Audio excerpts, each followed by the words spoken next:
We're gathered here today for a variety of different reasons, and I can't fail starting by recognizing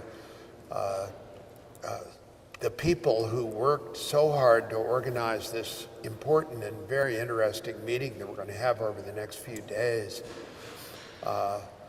Jack Fishman and David Webb and Trudy Valentine and David Mose and Jack Galmish and Channel 9, and many people worked to make this a great success, and I think you'll agree by the time these 2 days are over that they succeeded. I'm really pleased that so many people could join us here today. You may have gathered that I'm not Cardinal Peter Turkson. I'm Professor Peter Raven. He's been delayed, but he'll be joining us a little later this afternoon and probably will be giving his talk starting in about an hour. And I'll introduce him at the time, so I won't say more now. My deeply valued colleague, Mary Evelyn Tucker, fortunately is not Cardinal Turkson either. Just the red. Mary Evelyn instead is an academic and a student of religions who has contributed very greatly to our understanding and appreciation of the relationship between religion and ecology since the time she was a graduate student in the 1970s. In other words, she and her husband John Grimm, are not only two of the most effective spokespeople for understanding that connection, understanding what it means to serve and protect the earth, but they are two of those who started at the very first to understand and appreciate the fact that that would be an important thing for us to think about. Those values are deeply rooted in many religions, as you will see through the course of the meetings the next couple of days, and as you know by your own scriptures, but they started bringing them forward beautifully in the 1970s, providing major inspiration first at Harvard and then more recently as co-founders of the Forum on Religion and Ecology at Yale, where I had the pleasure of speaking recently. During all that time, they've encouraged people, brought them together, enticed them to think more deeply about what ideas they were developing, and published a remarkable array of books and other publications. Their 3-year series on religion and ecology, which they convened at Harvard, resulted in the publication of 10 books alone, and Mary Evelyn is a very, very prolific writer and an excellent one, and I encourage you to read her writings. Now, I thought what I would do to provide some basis for our discussion today and later would be to give you some of the reasons why Jack and I and the others have spent the better part of 3 years in working to prepare this meeting and why inviting people, thinking about what we do and all the rest. And I thought if I told you some of the reasons that I did that and some of the reasons that I'm so happy to be here, it might lay the groundwork for our further discussion. When I've finished, Mary Evelyn will make her remarks, and then we'll engage in questions and answers and remarks until the Cardinal gets here, when I'll introduce him and suddenly we'll vanish. First of all, I am here because I love civilization, music, poetry, literature, philosophy, and science, those wonderful fields that we humans have developed only over the last 10,000 years of our history, as our numbers have grown from 1 million 10,000 years ago, a third of the population of Metro St. Louis, to 7.6 billion people alive today. As people developed agriculture, settled together, and talked things over, they began to develop what we consider civilization, and together have made up what is now a true legacy, one that we cherish and one that we all want to last. I don't want to see civilization being destroyed. I don't want to see those fields being destroyed, and yet as a scientist and someone who thinks about the politics and the science and the physics and the geology of the world, I know that they will be destroyed unless we begin effectively to pay attention to what's actually happening to the world around us and adjust our activities in such a way as to be able to attain sustainability for our planetary home. We've simply got to do it. I'm here also because of the thousands of scientists involved with the Intergovernmental Panel on Climate Change, who are the most knowledgeable scientists in the world, reasoning about their respective areas, and they work together. This body was started by George W. Bush and others in order to have an authoritative place to refer to the most likely facts about what was going on. They work together like scientists. They continually criticize one another's work in order to try to perfect it. And whenever you hear anyone using the word a scientific plot, I am sure that that person has never observed two scientists together in one space, because I've never found two scientists, even two, who are willing to get together on a plot, much less the thousands that it would take to get a 98% agreement among scientists on climate change. They have agreed, after all their studies and with the approval of 180 countries that they represent, that the climate will warm by at least 5 degrees Fahrenheit by the end of this century on the average, and about 5% of them, or putting it another way, there's about a 5% chance that it could warm by 10 degrees Fahrenheit. If it warms by 10 degrees Fahrenheit, our civilization will really be on the way out, because it'll be almost impossible to grow anything anywhere. And if you next year, well, I don't think it's happening because it's colder in St. Louis this spring, ask yourself what you'd do if somebody said there's a 5% chance that a meteorite is going to strike and demolish your house, and yet you could buy insurance against it. It just doesn't make sense. At the lower end of that temperature spectrum, sea level is predicted to rise by a minimum of 2 feet by the end of the century, and much more than that if big blocks keep falling off the huge ice sheets at both poles. And that will destroy many coastal communities in a world where 70% of us live within 100 miles of the ocean. That will not only ruin agriculture altogether, it will sink many coastal cities. Shanghai, China, for example, when I was born, is predicted by the Chinese government to be 30% underwater by the end of the century. In South Florida, they're getting ready for a 2-foot or higher sea level rise, with Coral Gables being at 18 inches and Fort Myers also being at an average elevation of about 18 inches. But fortunately for them, they have a government in North Florida that says that climate change and sea level rise must never be mentioned in any official document. And if that is an example of an ostrich burying its head in the sand, you will never hear one. How can we suffer so many officials to continue to lie to us for apparent short-term gain and personal approval? I would submit that the time is over. Thirdly, I'm here because there are 7.6 billion of us living on Earth today. There are 3 people for every person that was here when I was born. 3 people for every person who was here when I was born. If you were representative of that, there'd be 1/3 as many people in this beautiful church as there are now. We're adding about 200,000 people per day, and 800 million of us are hungry or starving. We often think, conservation organizations about preserving animals like lions and tigers, but among the reasons that I'm here and that we work so hard on this conference is that we humans and our domestic animals now collectively amount to about 95% of the total weight of mammals on Earth. We're 95%. All the lions and tigers and mice and echidnas, oh my, are only 5% of the total weight of mammals on Earth.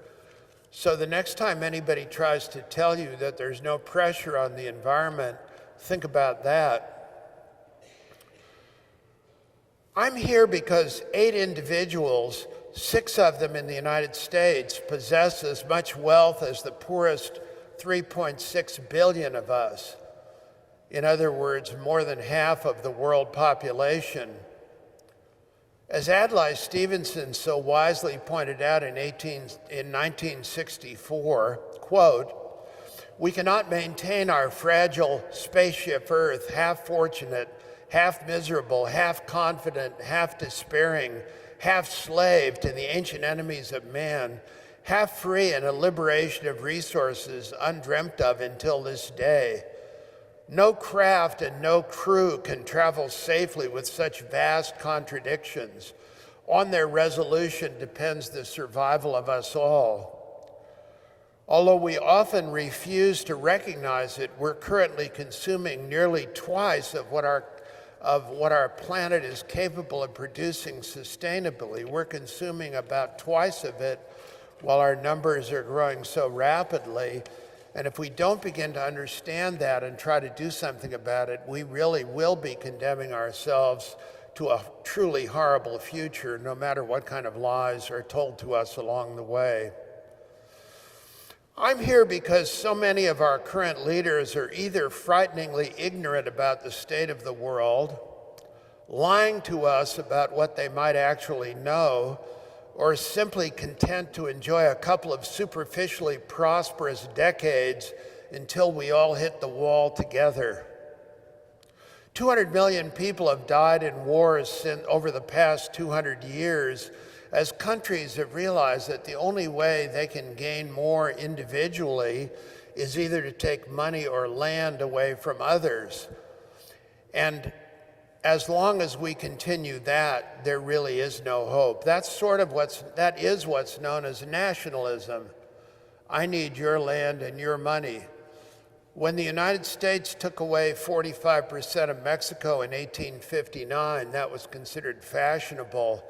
Nowadays, we're all so crammed closely together that it doesn't work anymore, as had been demonstrated in World War I, World War II, the expansion of the Soviet Empire, and so forth.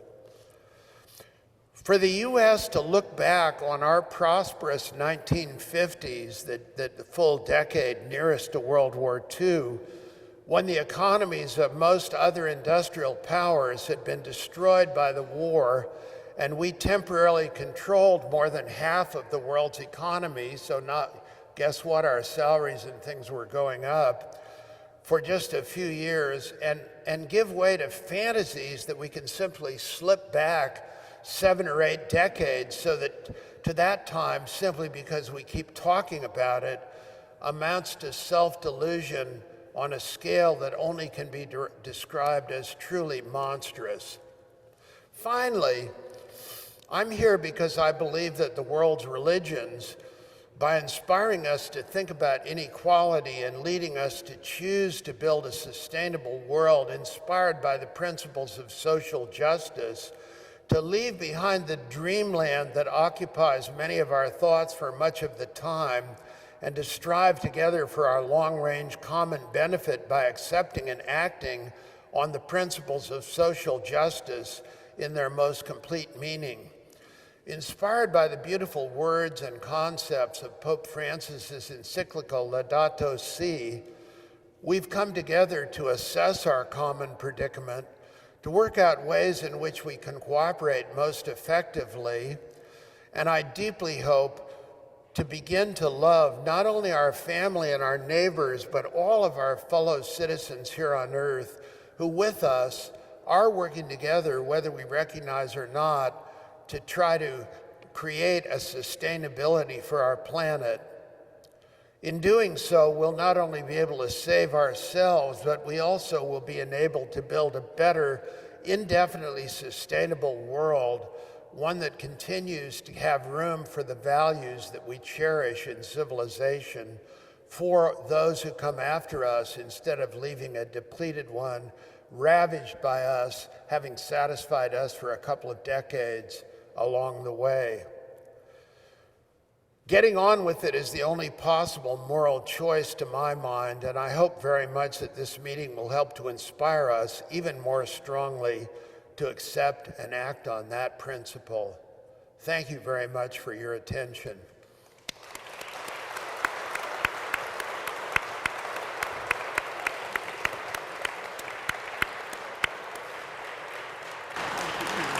Thank you. Beautiful. Thank you, Peter Raven, a national treasure, a treasure of St. Louis. Can we thank him once again?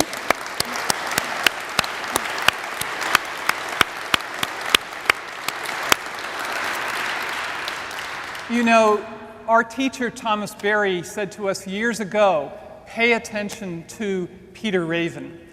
And along with his wife, Pat, they have been such a force in this city and beyond. Yesterday, I had the joy of going around the Missouri Botanical Gardens with Dr. Raven. Today, I went over to your fantastic art gallery. I'm deeply impressed. I'm from New York, but what a city. So, thank you, St. Louis.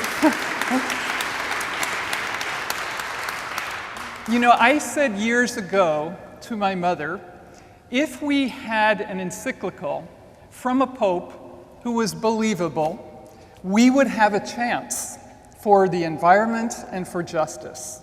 So many of us grew up with Catholic social justice teachings, and what this encyclical does so beautifully is extend it to the whole Earth community, and that is absolutely critical. Why? The Pope begins with this sense, as you know, in the encyclical of the scientific problems that IPCC and so many scientists here and elsewhere have been giving us about climate change, about toxicities, about biodiversity loss. The Pope takes science seriously.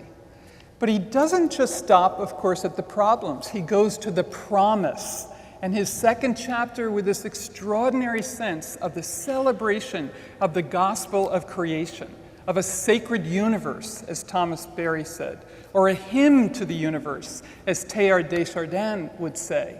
That is the heart of this encyclical, to celebrate this extraordinary unfolding of biodiversity, of life forms, of sentience spread throughout these systems beyond anything we could have imagined, thanks to the studies of many scientists about animal behavior and consciousness and communication and birdsong and migration and so on. This is the heart of the encyclical, to awaken the hymn to the universe once again.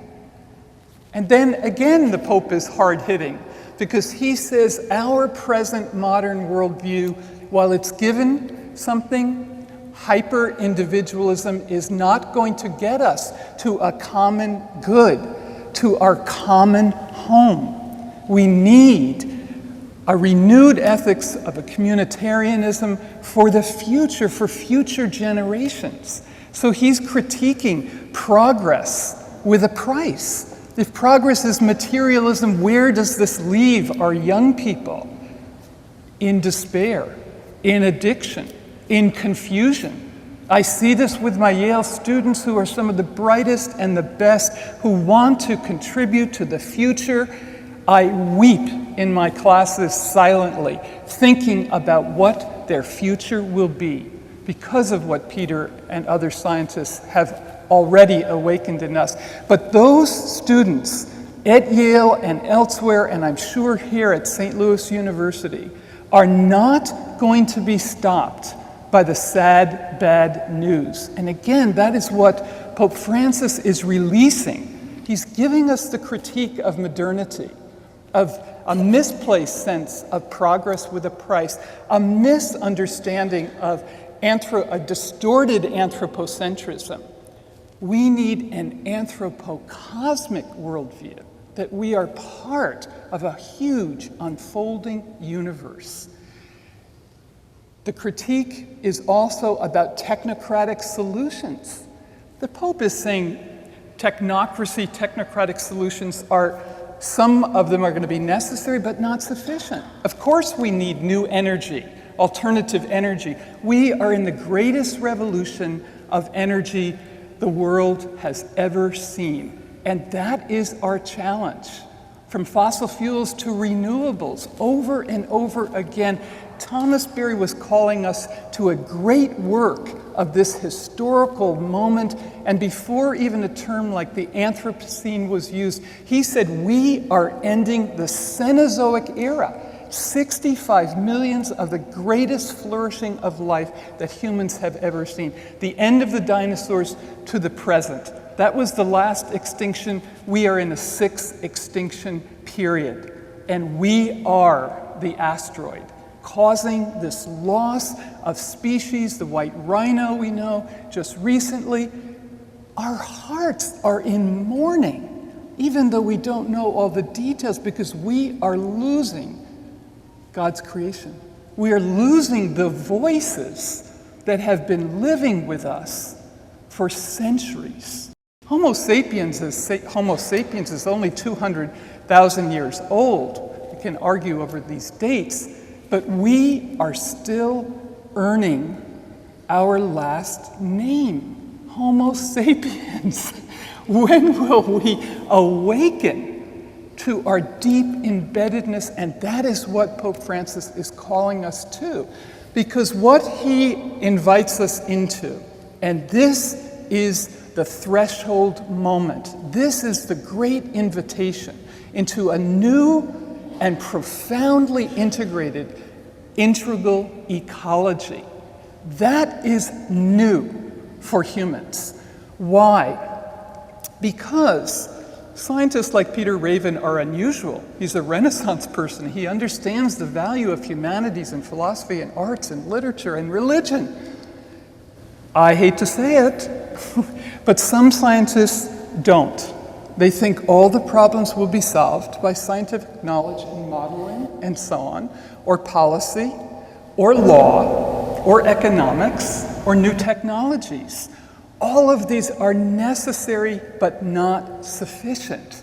And that is why the Pope is calling us into a new integration of an appreciation for the environment not as something outside of us, over there, to be manipulated and exploited, but inside of us, something we have evolved out of. We belong to. We are part of, not apart from these extraordinary, unfolding, dynamic processes, from the formation of galaxies and stars and planetary systems. We're part of an amazing solar system with just the right distance from the sun and moon and the outer planets, protecting us from asteroids and so on. The conditions for life emerged here with unbelievable movements of energy, of entropy, of randomness, of purpose, coming together for this explosion of life forms. And the future of life lies in our hands in almost every way, on every continent. Years ago, I was at Harvard looking at this incredible maps that they have of the Great Ape Projects in Central Africa. It's like a war zone. How much land for how many species? These are our closest cousins. We shared 99% of their DNA. The mourning we will have to face as we watch from the edge of extinction, our kin going extinct. We have to be on fire with a zest for life that is not going to stop, even in the midst of this most extraordinary loss. So, into this call of the Pope, who has the first time taken the name of Francis, an extraordinary, shamanic saint, if you will, speaking to the birds, listening to the wolves, interacting with the systems around him. We need a new spiritual sensibility about our connection to, within these systems. You have a city with so many parks, it's amazing. You have that opportunity of renewal. We are going to have to find ways to renew ourselves, open that space to young people. So let me just conclude with two offerings into this extraordinary moment on our planet. With hundreds of scholars, and I'm offering this only as ways of hope forward, that we are not alone in this. The Catholic Church isn't alone in this. It has an amazing opportunity with 1.2 billion people and another billion Christians with this encyclical and with the Jesuit schools moving forward. But what we're trying to do with this Forum on Religion and Ecology at Yale, 20 years old, started at Harvard, is awaken that same sensibility of a zest for life and its continuity with all the world's religions. And what is happening is very exciting. In the Middle East, projects coming together of the Abrahamic traditions of Judaism, Christianity, and Islam over the Jordan River, the river of life, the site of baptism of Christ, and so on. This sense, we must renew these rivers. We must purify them into the future. An interreligious effort is being made in that regard. 3 times we have gone to Iran under the progressive governments of Hatami and Rouhani. They're saying Islam must be brought into these discussions. We are more concerned about our desert regions in the Middle East, even than terrorism.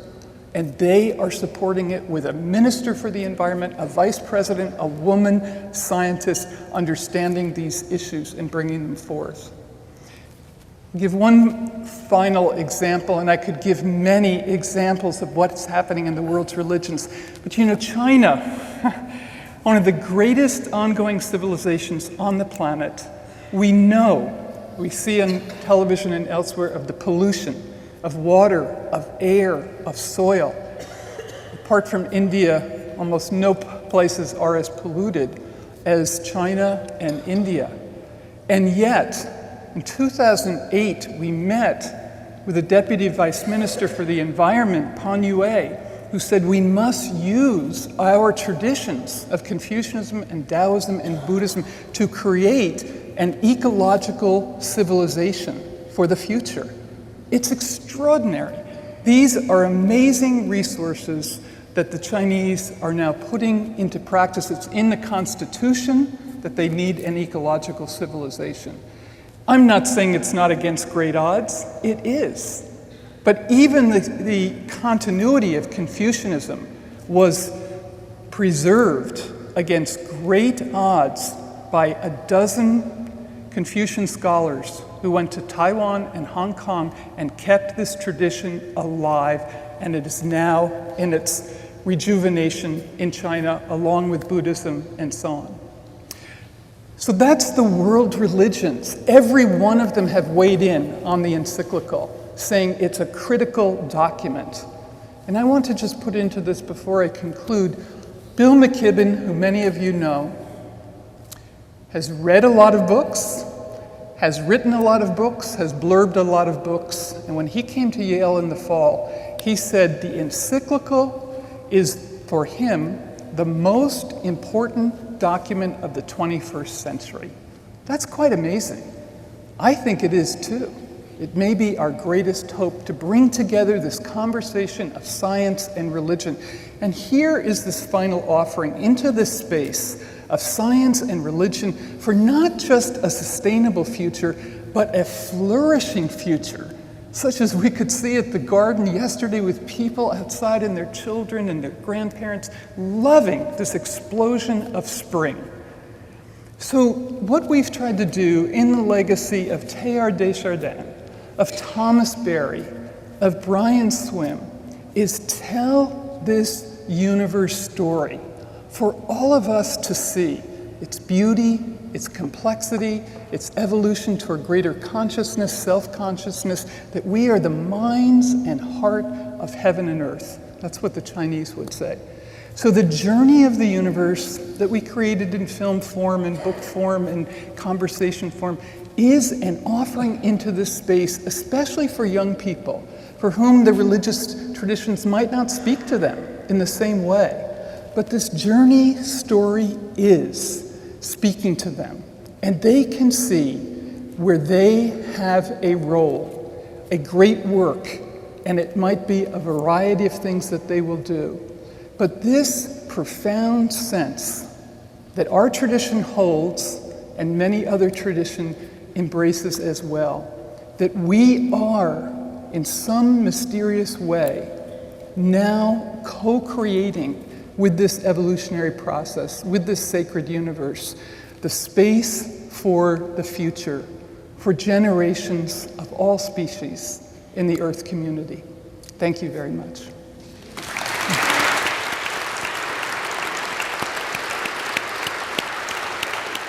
Now I think we can have general questions or discussion or comments. And basically, I think if all has gone well, the Cardinal should be landing about now. He's being met by police at the plane and driven here in a siren caravan, so he should be here by 25 minutes from now. But Mary Ellen and I would love to have some questions or comments, unless you'd like to exchange any bon mots with me. No, I just want to say again how critical it is that people like Peter are affirming the role of religions. And I'm at a school of the environment at Yale, one of our oldest schools in the country. But many of our scientists, I love them dearly, but they think it's going to be solved by science alone. So Peter is a great spokesperson across the country, and he and other scientists helping the encyclical are fabulous. Okay, we have a question here. Hi, yes, of course, as we all know, our first clue that we're getting very close to the tipping point is that we've surpassed 400 ppm. And yeah, if you would talk a little bit about what I read, as a very concerned climate action scientist, that we are now within 3 years of the science shows that we have to peak our greenhouse gas emissions within less than 3 years now. It was 3 years last summer of 2017. And then bring our greenhouse gas emissions down very quickly if we're going to have better than a 50-50 chance of leaving our children a livable world. Okay. So the question was, as I heard it, we have about 3 years to bring down our emissions. We've gone over 400. Yeah, I just, a lot of scientists have been prohibited from speaking the truth because their funding would be cut. Yeah. But yeah, that's what the science shows. And yeah, if you just have some comments or, further reflections on that for us to, to be able to make that quick turnaround. Thank you. So it's a question about whether that's true or not, or is it just that the scientists are saying we have we're at a certain threshold regarding the amount of emissions in the air. Well, yes, the scientists are saying what threshold we're at in terms of what's in the air, and we need to take into account the fact that the world goes on heating for a lot longer than the emissions are coming out. In other words, if we stopped at emissions tomorrow, the world would keep on heating. Scientists are not saying, and do not say, what the remedy should be. The remedy should have been to stop emissions in 1950. We've already gotten to the point where the world is on a path towards further and further and further heating. And what we're deciding collectively, whether we like to or not, is simply that we need to stop.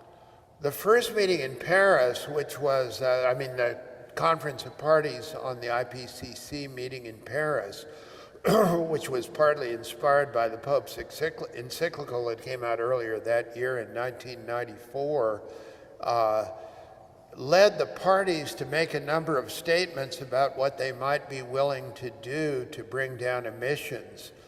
Those statements, what they said added up collectively would not be nearly enough to keep the temperature down to 3 degrees centigrade Celsius, or sort of 5 degrees, 6 degrees Fahrenheit, and needed to be greatly sharpened up and improved.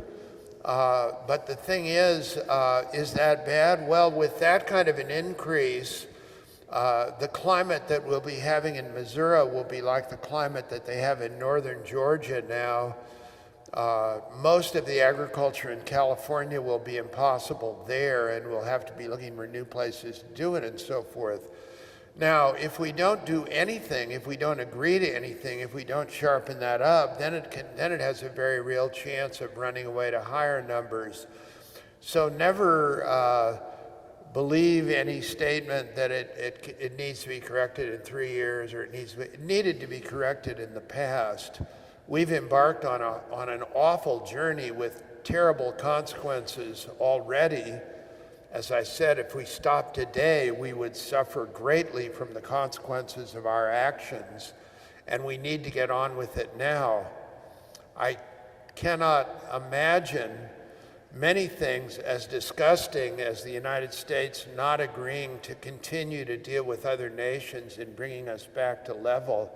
It can only be described as the most disgusting selfishness probably that's ever been manifest at that level. It perhaps won't make much difference, but what we need to do, regardless of that, is to get on with it, and begin stopping and stop as quickly as we conceivably can. Yeah, and over here is a question. I just want to say briefly, one of the policy people at our School of the Environment at Yale said in the summer when the encyclical came out, well, the Pope didn't go for cap and trade. I said, Dan, you kind of missed the larger picture. He said inside. He came back from Paris, and we had a panel at Yale, and he held up the encyclical and said, this is why we got an agreement in Paris. A number of people feel that. Second quick story, Ecological Society of America, 10,000 of our best ecologists met in August 2015 in Baltimore. I said to the president, a woman who happened to be a Catholic, she had gotten the whole society to endorse the encyclical. Unheard of, unprecedented. Past president, future president. I said, did you have any objections from the scientists? No.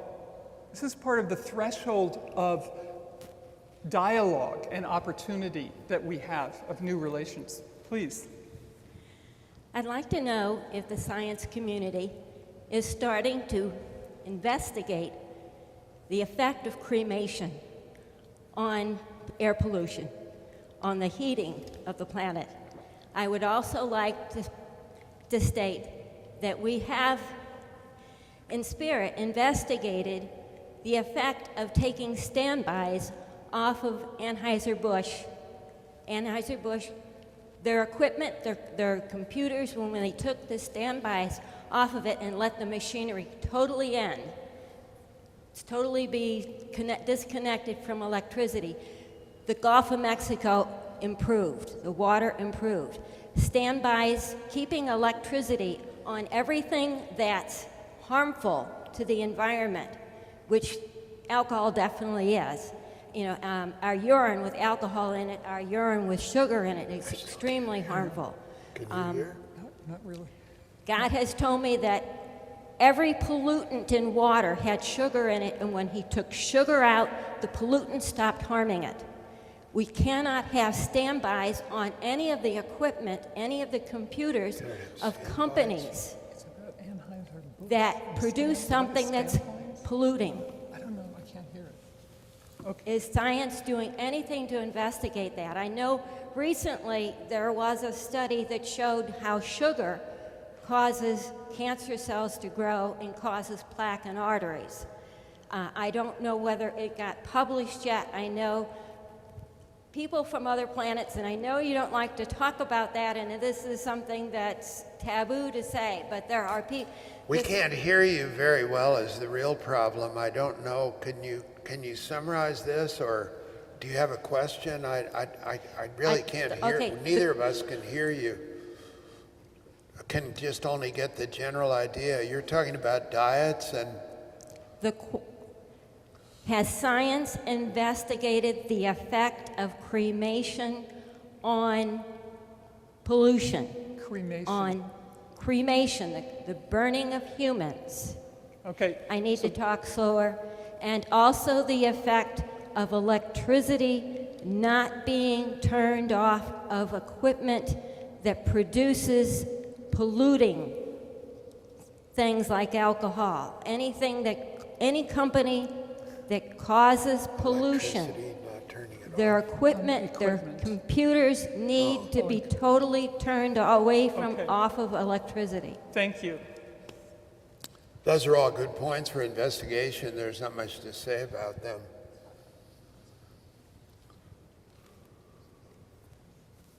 Another question over here? I think it helps if you just, make a short question and hold your mic right here so we can hear it. Would you comment on deforestation in Africa and South America? You mentioned Africa, but we also know for our food system in this country, there's a lot of deforestation going on, which in turn has caused more heat in the environment.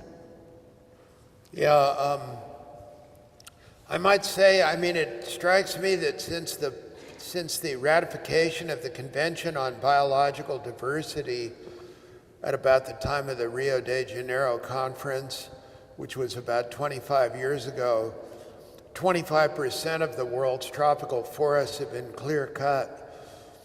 In Indonesia, every year, more forest is cut than was cut the year before.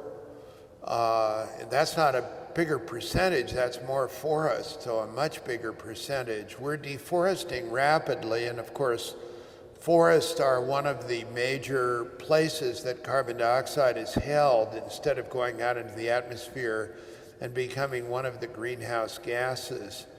One interesting fact is that the forests in Europe, all the pristine forests in Europe essentially were clear-cut by 1830. And since then, they've regrown considerably. Do you know why? Because people started burning coal. A high cost, but where are we going now? It's a big problem. It's a very big problem and very difficult to deal with. And there is so much short-term gain that's to be gotten by cutting forests and planting oil palm and doing all sorts of things that we need to pay a lot more attention to it collectively. I want to just mention a point of hope, maybe, we need to insert. Last summer, the Norwegian government sponsored a conference with the United Nations Development Program and representatives from the world's religions and many indigenous people in Oslo.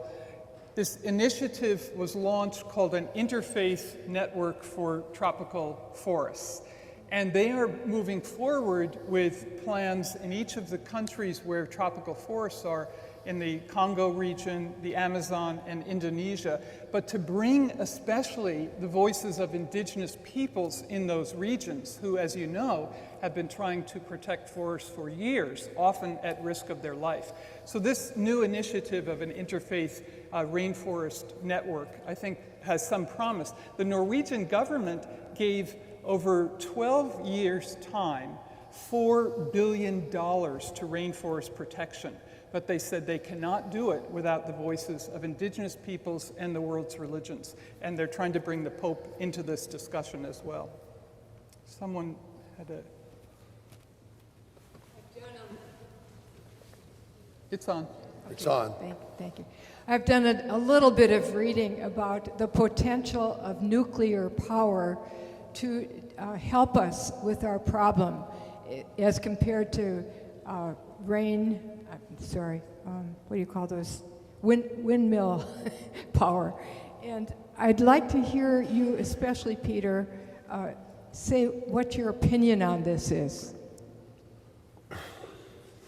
Well, there you drive us into controversy. We've got to move away from fossil fuels. That's point number one. We cannot go on burning coal and wood and oil and so forth and use that as our source of power. So we need to develop better batteries, we need to develop wind power, we need to develop wave power, we need to develop all sorts of things that will derive more power without releasing carbon into the atmosphere. And of course, there are many places in the world, many groups of indigenous people that have no electricity whatever, and we'd like to bring them power too. And for instance, the government of India's efforts to do that on a very individual and low level has helped lots of people to get further along in India. As to nuclear power, if we get rid of the waste carefully, and that's a big if we get rid of the waste carefully, and regardless of what we think of nuclear power, which is another whole argument, nuclear power is probably the only form of power that would give us enough energy in the really short term to be able to move away from burning coal and oil. One of the many problems with the nuclear power is that it tends to blow up or damage the lives of 105,000 or 100,000 people in one awful incident. But the problem is that if we allow global warming to continue, we can damage the lives of billions of people. We can damage the lives of everybody on Earth in a less spectacular but awfully ghastly way. And so I tend to think that we ought to use nuclear power gingerly, and that it's a big mistake to have a knee-jerk reaction when there's some problem and go on. Now, we all know there's a huge problem here in St. Louis with buried nuclear waste. That is a real problem, no matter what anybody says, but it's a problem that need not be repeated in the future if nuclear power were being used. There's so much sentiment against nuclear power that there's not much development of it going on, and one wonders, where it will all go. Not using it will clearly prolong for many years heating the atmosphere and make the consequences increasingly severe. So I don't know the answer, but those are some of the thoughts that I have about it. It's a hugely important question. I lived north of 3 Mile Island for a number of years. My first area of study is Japan, so when Fukushima happened and the prime minister at the time, who was completely caught unaware, and he says he would have had to move 50 million people. It would have been the end of modern Japan as he knows it. So the difficulty, as we know, with accidents is huge. I think one of the biggest difficulties, though, is what Peter just mentioned of the containment of the waste. Last 2 weeks ago at Yale, we had a film called Containment, which is exactly about this problem in the US, where the nuclear waste is sitting, as you know, at nuclear power plants across the country. And Yucca Mountain, which was supposed to be developed years ago in Nevada, and billions of dollars were spent on that study. I have friends involved in that study. Didn't work out. There was a plant area in New Mexico that worked for several years, and then they had an accident as well, although I've heard it's reopened. So we have a problem, even though the legislation has gone towards we must put this in a safe area, but we have not figured yet how to do that. And so these are very big issues. No one's going to support the insurance for building a nuclear power plant except the government. So obviously it's a transition energy, as Peter's suggesting, it's a transition energy, but we've got to move clearly towards renewables over time. And because of that confusion, nobody's putting enough funds into it to make it move forward rapidly, so we're more than a bit stuck. Yep. Hello. Thank you for putting this great talk together. It's great to see the Catholic Church being very much at the forefront of all of this. It's wonderful to see communities coming together, you know, throughout the world. I was just recently in India, in New Delhi. I was touring a hotel that was LEED Platinum, you know, Leadership for Environmental Design. So it was supposed to be the peak or the epitome of sustainability. And I had asked about solar panels. And the gentleman who owned the hotel told me, unfortunately, we can't use solar panels because the pollution is here and it mars the surfaces and we can't use it. So nuclear power is often a better decision for them because they just can't do it yet. My role in the world is to inspire entrepreneurs to do good things with their businesses, to inspire them, to educate them, and then celebrate them for using a framework put together by the UN, the SDGs. So the Sustainable Development Goals, put together by the UN, provide a nice architecture or framework for us to follow. How does that fit in with the encyclical? Is it very much in line? Are there pieces that are missing? I'm just not exactly certain how that works. The Sustainable Development Goals of the UN, how does it fit with the encyclical? I'll say just very briefly, and Peter can respond. Clearly, this is a watershed, and when the Pope came to the UN, right after that, the Sustainable Development Goals were voted on by all the nations of the world. So Jeff Sachs is going to speak here. He's been very involved in that. The Sustainable Development Goals have followed a trajectory of human development. And my feeling is, as more and more people realize it's nature and humans, we can't have development without the integrity of ecosystems. But I think the encyclical fits beautifully with the Sustainable Development Goals, for sure. I think that whirring of sirens outside means Cardinal Turkson is... Many ecologists, me among them, think the Sustainable Development Goals are pretty unrealistic in what they want to do. They will be almost impossible to meet, but they are at least provide a series of hopeful targets for us to try to follow. And Jeff Sachs, who is the principal author of them, is one of the speakers in our symposium. They're a lot better than nothing, but when you begin dissecting them from an ecological and environmental point of view, one by one, we seem likely to fail in realizing them, I'm afraid. We've really got to take a very radical view, and I should have said more clearly before, that's one of the reasons that many of my colleagues and I have turned so decidedly towards religious and moral systems, because people are not going to take a harder view if all they think about is their own self or their own nationalistic nation and what it can get out of it all.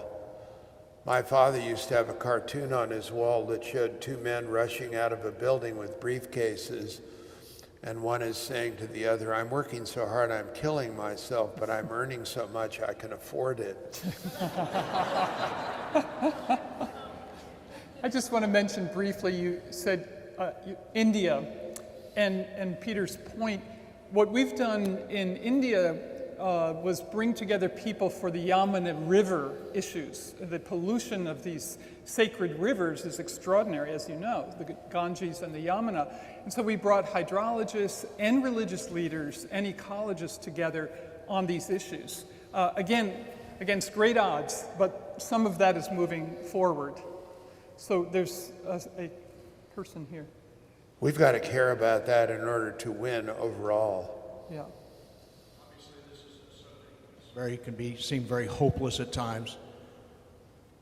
Two questions. One is, can you say anything positive about the economics of renewables versus fossil? And then two, are there any promising technologies to sequester carbon that might allow us to go in the negative in some kind of a reasonable time frame?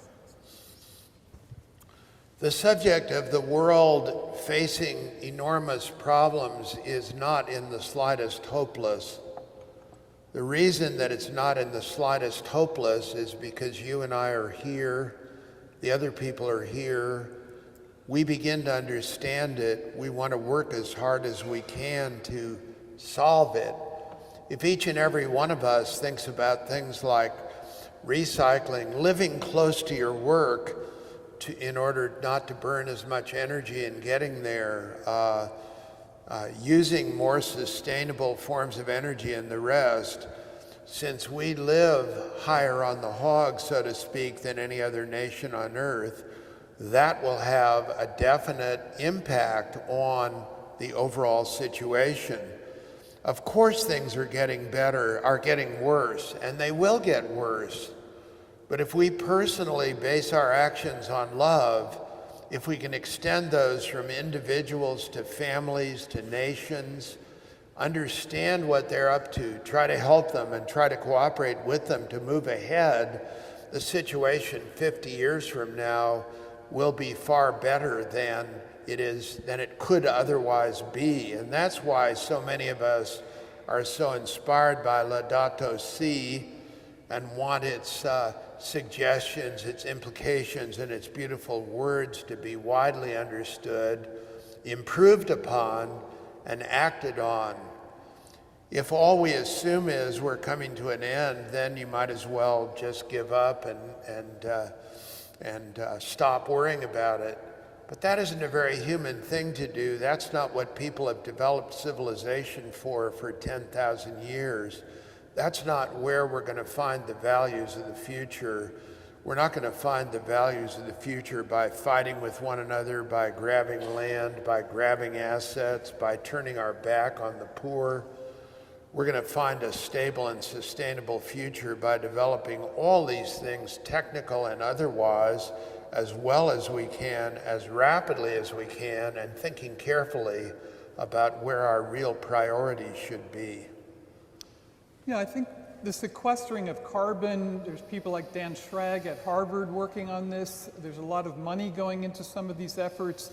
Geoengineering, I think we have to be rather cautionary about, have a precautionary principle.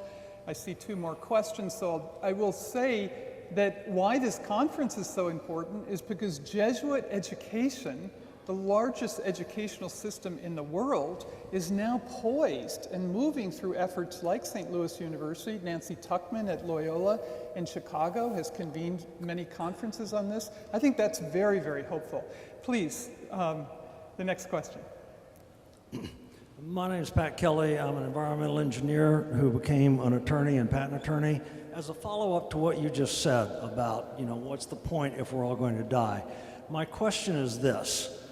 Do you think it would be a good and productive thing, or would it be an alienating and unproductive thing if the scientific community were to settle on some sort of number and say that based on everything we have seen so far, the Great Barrier Reef, the Greenland ice shelf, Antarctica, the methane plumes that are now coming up not just in the Arctic but in the Atlantic as well, we think that probably X billion people are likely to die over the next 30 years. And whether if they would simply settle on a number and choose that number, 2 billion people, 3 billion people, 4 billion people, even if it's at the low end, we could point out quite realistically that with all of the killing, all of the suffering, all of the horrible everything bad that happened in World War II, roughly 100 million people died then. This would be 20 times worse than that. Rather than saying, oh, horrible things are going to happen, if the scientific community were to coalesce around some number and say that our models indicate that probably the carrying capacity of this planet has been exceeded so badly, and half of all human population lives within 50 miles of a coastline around the world, that with rising waters and all of these problems, we're probably going to have to reduce the carrying capacity. Something is going to have to. Famines, wars, epidemics, whatever. But our best guess is that 3 billion people are likely to die over the next 30 to 40 years. Would that be a good thing or a bad thing? Well, it doesn't matter whether it would be a good thing or a bad thing because it's an impossible thing. There are too many factors involved, and no one will ever be able to decide that to a degree of certainty like you're talking about.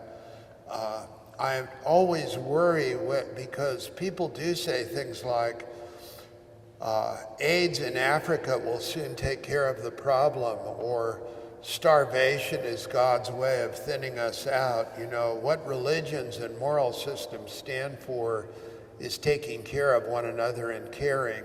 And well, put another way, the Great Plague in Europe, which killed a very high proportion of the people there, if you look at population growth, is just a dimple. So I don't think it's either good or bad, but I do think it's impossible. Was there a question over here? Yeah.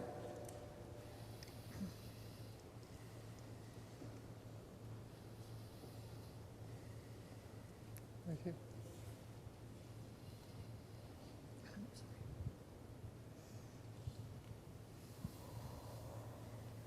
On Face the Nation this morning, Mayor Bloomberg from New York predicted that Trump will change his mind, and in order to keep America still involved in the agreement, he is putting forth over $4 million of his own money to pay the amount that's due at this point.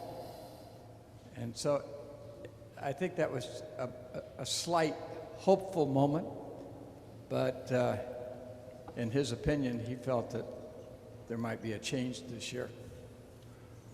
It's all to the good, but remember that the Paris Agreement fully acted upon would be only a limited contribution to halting global warming, and also perversely or whatever, you can say that because Mayor Bloomberg and Jerry Brown, my classmate in Jesuit education in California years ago, because so many people are willing to put their money where their mouth is, that it's doubtful that the ignorant withdrawal from the Paris Agreement has any impact at all. Thank heavens for Mayor Bloomberg and for Jerry Brown and for other people who actually pay a little attention to the facts. And as many people like to remind us, we are not officially out of the Paris Agreement until November of 2020. So we've got to realize things are happening at the municipal level in this country. They're doing amazing things all across the country. So maybe one more question over there.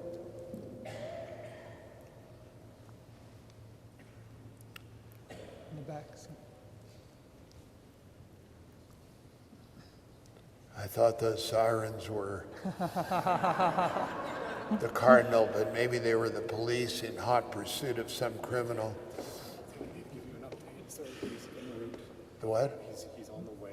Okay. 15 minutes out. Okay. We have to vacate the church by probably 4:15. Okay. So we've got about another 15 minutes. He should be here. That's all right then. Okay. Thank you. Yeah. He should be here in about another 15 minutes. We have to vacate the church by 4:15 to set up for the Mass that'll be held in here afterwards. So he should have a good half hour to speak. My introduction of him, unfortunately, takes 25 minutes.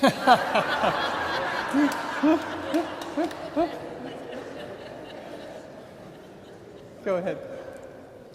Thank you for your comments. I wonder about two things. Do you have any faith in the We Are Still In movement? And then secondly, in small towns that are building their own local economies to make their local economies more sustainable, I think there are about 1,200 of these small towns around the world now. Do you find that hopeful? Do you think that's a good way for citizens to respond? What was the first point? Is that Nancy? Nancy Tuckman from Loyola in Chicago, who's helped the Jesuit schools. Let's give her a round of applause.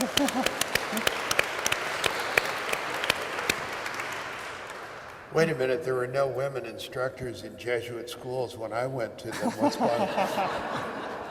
Nancy, can you just repeat your question, though, so Peter couldn't quite hear? The second point was, I heard the second point, which was the way small towns are pulling themselves together around sustainability. And yes, it's extremely hopeful. And of course, the design of cities and towns is something that we all have to take into very serious consideration in trying to build a sustainable future. I didn't hear the first point, though. I just couldn't hear. Sorry.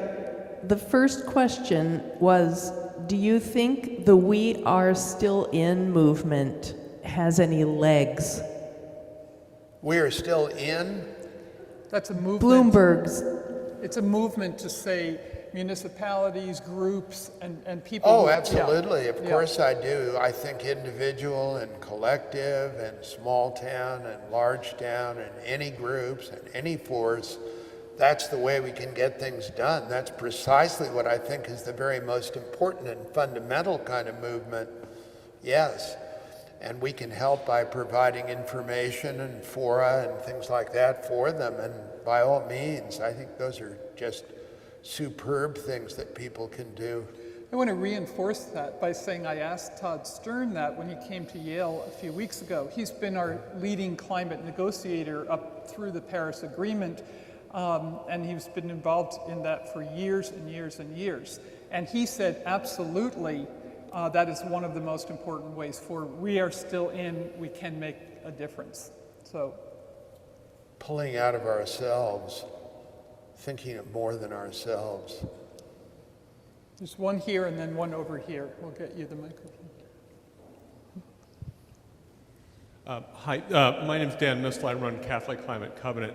And following up on Nancy Tuckman's comment, on Wednesday, I believe it's going to be Wednesday, there will be an announcement from our organization that is a Catholic version of the We Are Still In movement. It's going to be called the Catholic Climate Declaration.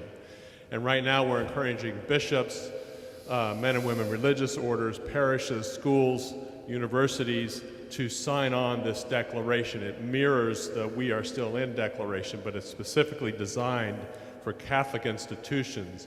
We hope to have thousands of Catholic institutions to have signed that by June 18th, and then we will do a big press release about how many organizations have signed on to that. So I'm publicly putting the pressure on you, but more so on myself, to make sure that that happens. So I encourage you to talk to your pastor, to talk to your bishop, to talk to any agency within the Catholic community, to go to our website, CatholicClimateCovenant.org, and sign on to that declaration. I'd like to underline that because actually in the parish churches, the encyclical and the things related to it has not received as much attention as would be wonderful. People have too much to do, and we should encourage them to get on that as part of what they do. Yeah, thank you, Dan, for your work with Catholic Climate Covenant. Absolutely.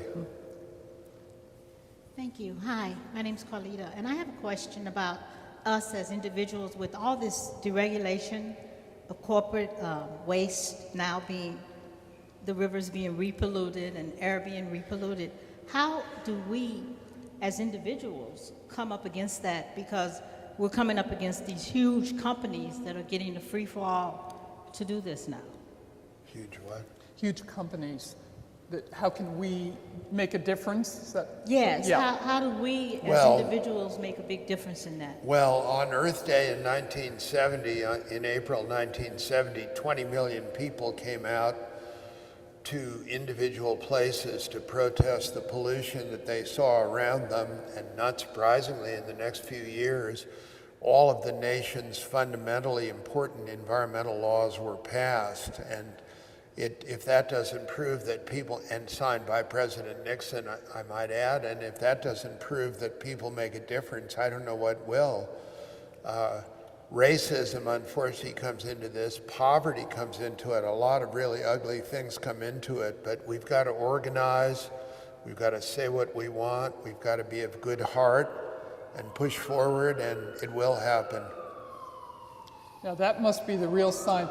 I'm just going to put out here, the Earth Charter is also a great resource that brings together ecology, justice, and peace. And just building on what Peter just said, one of the most important things that I think Catholic social teaching has to offer is now this integration of ecology, justice, and peace. And the Earth Charter is in the framework of a Teilhardian unfolding universe. Beginning, we are part of an evolving universe.